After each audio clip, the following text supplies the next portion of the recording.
Integrated operations to flush out foreigners with terror links. Dr. Sri Najib has full confidence in his deputy.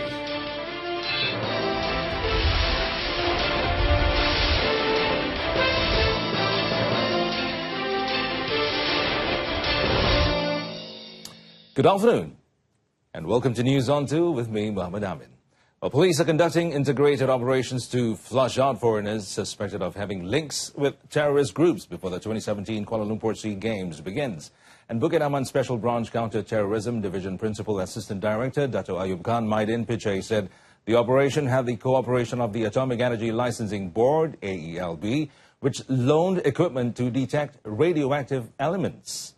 And now, Dato' Ayub Khan said PDRM will detect and take action against foreigners suspected of having links with terrorists, especially those involved in activities in Syria. And they included screening based on Interpol's terrorist database. Well, earlier, Dato' Ayub Khan had headed a 6-hour operation starting at noon around Jalan Masjid India, a popular spot for foreigners in the federal capital, whereby 275 individuals from various countries were hauled up to Bukit Aman for further investigations. He added the operation also netted a document forging syndicate involving a Pakistani national at a condominium in Jalan Masjid India.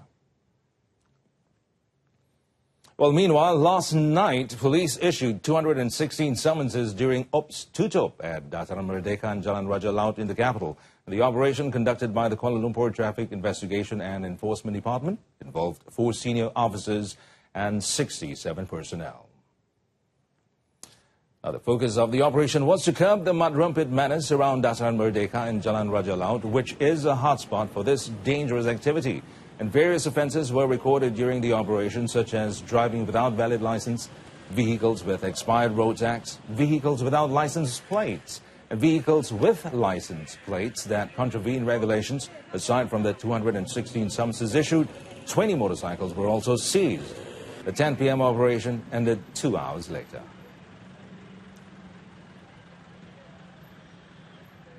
Prime Minister Dato' Sri Najib Razak had stated that attempts by a former leader to drive a wedge between him and Dato' Sri Dr. Ahmad Zahid Hamidi would not work, as he had full confidence in his deputy. Percayalah bahawa kepimpinan UMNO hari ini kokoh. Pimpinan UMNO di atas ini kokoh. Saling yakin, meyakinkan, saya tetap yakin pada timbalan saya, Datuk Seri Zahid Hamidi. Habis cerita. Kita tak salah fikir-fikir hak-bab ni. Kita banyak lagi nak kita lakukan, nak mara ke hadapan. In his speech during the opening of the Shah Alam UMNO Division's Delegates Conference yesterday, Dr. Sri Najib said he chose Shah Alam from 22 parliamentary seats in Selangor to send a political message that should UMNO and BN want to change the political landscape by returning to power in the state, they should start their way from the Shah Alam parliamentary constituency.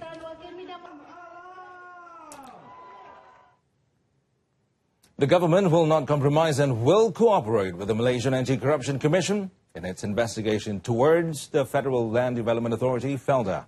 And Deputy Prime Minister Dato' Sri Dr. Ahmad Zahid Hamidi said it will not hesitate to take stern action against individuals who are found guilty of abusing their power to the extent of causing losses to FELDA. Kita tahu bahawa FELDA ada sedikit masalah. Kita tahu bahawa FELDA sedang terganggu-gugat. Saya sokong tindakan yang dilakukan oleh SPRM untuk menyiasat dan mengheret mereka yang bersalah ke mahkamah. Jangan menayai penroka-penroka dan keluarga FELDA. Dr. Sri Dr. Ahmad Zahid said this when opening the Raub UMNO Division Delegates Conference at University Technology Mara campus in Raub, Pahang yesterday. He added that the government will continue in its plans to protect the well-being of 110,000 FELDA settlers.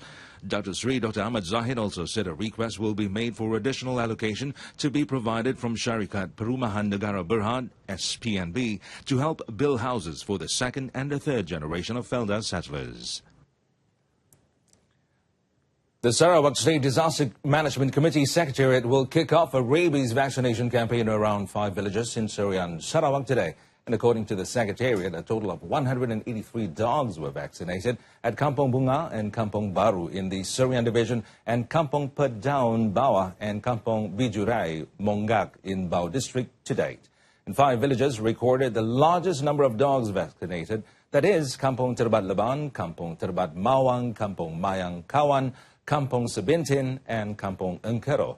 Over 31,650 participants have attended 160 rabies outbreak awareness events held in villages and schools in the area. Nonetheless, there were 41 dog new bite cases recorded by the Sarawak State Health Department to date. Now, this brings the cumulative number of dog bite cases to 1,549 since April 1st to date. A structural management body should be established as advisor to the Yang di-Pertuan Agong and the Council of Rulers comprising experts in Islamic, religious and current socio-economic affairs. Now, the matter was among the 11 resolutions adopted during the dialogue session in conjunction with the Strengthening National Pillar towards a more tangible will convention submitted to the keeper of the Ruler's Seal, Dr. Sri Said Daniel Said Ahmad. The proposal was made by the chairman of the panel of consultants for Ummah Unity National Dakwah Council, Tan Sri Dr. Abdul Aziz Abdul Rahman. And he said there should be a body to advise the rulers so that they can fully exercise their powers beyond the current scope of the religious affairs, but also expanding into the socio-economic affairs of the Muslims. On another matter, the convention's presentation committee chairman, Tan Sri Dr. Nordin Kardi, said there was a need for a body to be established at the state government level to monitor and tighten the conditions of the conversion of the Malay Reserve land for the purpose of development so that it remained under Malay ownership. A 400-hectare land in Sungai Perak owned by the Defence Ministry is being considered to be included in the housing agenda for members and veterans of the Malaysian Armed Forces, ATM. Its Minister, Dr. Sri Hishamuddin Tun Hussein, said this is aimed at providing affordable houses as well as looking into the well-being of their families.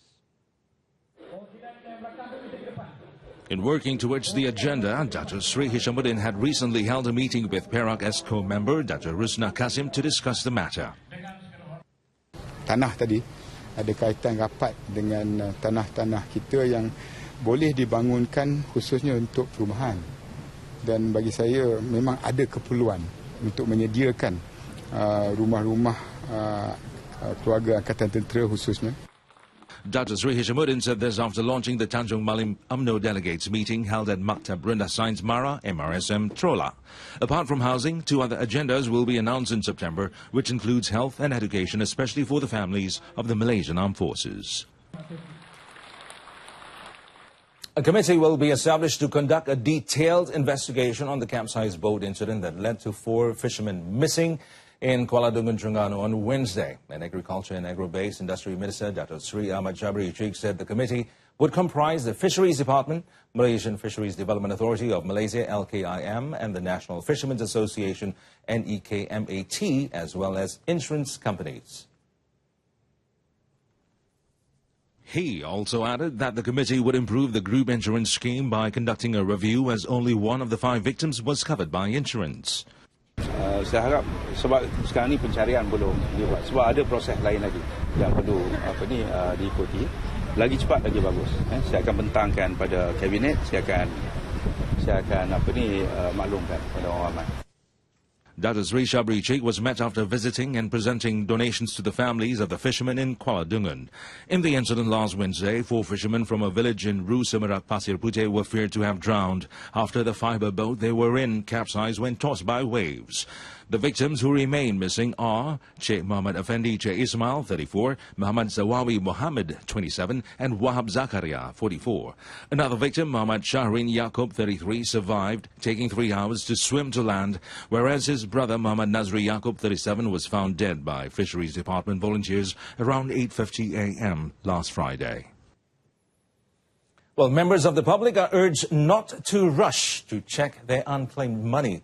This was due to the fact that there is no expiry date for review, and individuals who want to make revisions can do it in the Accountant General's department of their respective states at any time during office hours. And despite this, there are still many who stormed the offices of the Accountant General's Department to make claims. An RTM crew went to Johor Bahru's office yesterday and found that the public had queued as early as 5:30 a.m. to make their claims. It was reported that more than 10,000 people had conducted a review of their unclaimed money in Johor since July. Saya daripada Kota Tinggi, daripada Pedas yang bawah. Sampai sini pukul 8.30 daripada rumah dalam pukul 7 tu lah. Ini dah lama daripada tu hari anak-anak beritahu kan. Itulah nak cubalah ni kalau mana tahu ada rezeki ya. Sebab mungkin diorang datang nak tengok nak cek lah. Mungkin yang dah lama-lama tu macam yang diorang dah burn itu tak cek update dia punya yang lama-lama tu diorang cek balik lah. Kita tengok mungkin ada ke tak ada tu lain kira lah.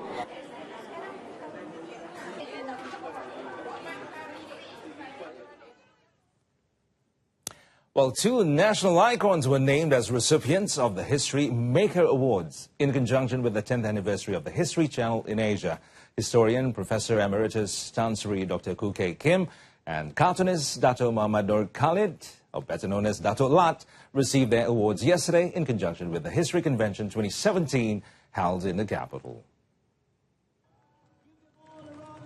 Tan Sri Dr. Koo received the award for his contributions in the study, research and preservation of the country's history over 50 years. His view of our national history had always captivated the general public and the government. Sejarah sangat penting kalau kita ingin memahami zaman sekarang. Tanpa sejarah kita tak tahu bagaimana keadaan sekarang ini boleh wujud. Dan bagaimana kita nak buat persiapan untuk masa depan kalau kita tak faham. Meanwhile, Dato Lat was selected for his achievements as a social and political cartoonist for the past 40 years, being able to grab the attention of the public and leaders alike. He has published more than 20 volumes of cartoons since he was 13 years old. His works mostly illustrate Malaysia's social and political scenes, portraying them in a comedic light without bias. He had also received recognition abroad, among others, as the winner of the Fukuoka Asian Culture Prize in 2002.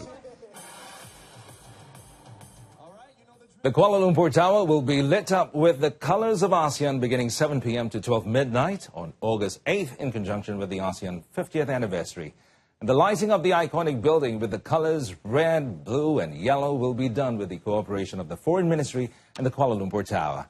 ASEAN, which comprises of Malaysia, Indonesia, Singapore, the Philippines and Thailand, was established on August 8th, 1967 under the Bangkok Declaration. It is a regional organization aimed at creating cooperation in all fields, including economy, social and culture.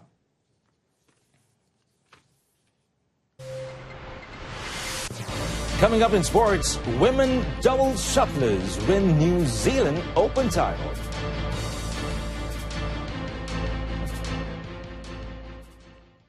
And oh yes, national shuttlers Vivian Hu and Woon Ke Wei battled their way to win the New Zealand Open title at the North Shore Events Centre in Auckland yesterday. The top seed stayed on court for 1 hour and 38 minutes to beat the gutsy Ayako Sakuramoto and Yukiko Takahata of Japan 18-21, 21-16, 21-19 in the women's doubles final. Vivian and Ke Wei can now breathe a huge sigh of relief as they shift their focus next towards the Kuala Lumpur Sea Games, where they are expected to retain Malaysia's gold medal in the women's doubles event. After the final yesterday, Vivian and Ke Wei pocketed 40,500 ringgit in prize money. Meanwhile, in the men's doubles final, national number 2 Ong Yu Sin Teo Yi failed to make it a double for Malaysia when they went down in straight games 21-16, 21-18 to top seeds Chen Hong Ling, Wan Chi Lin of Taiwan.